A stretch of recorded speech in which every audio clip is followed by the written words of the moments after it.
will you set it, please take a moment. After this video.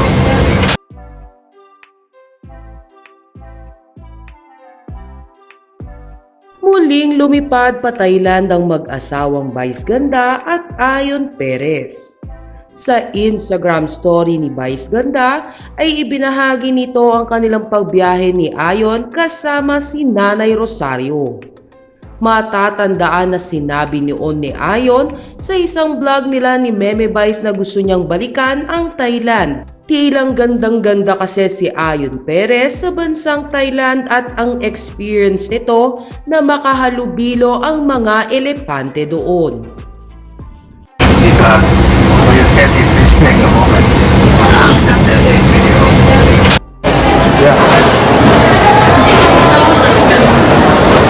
Dating tayo doon hapon. Diretso na ako ng ano. Nanay.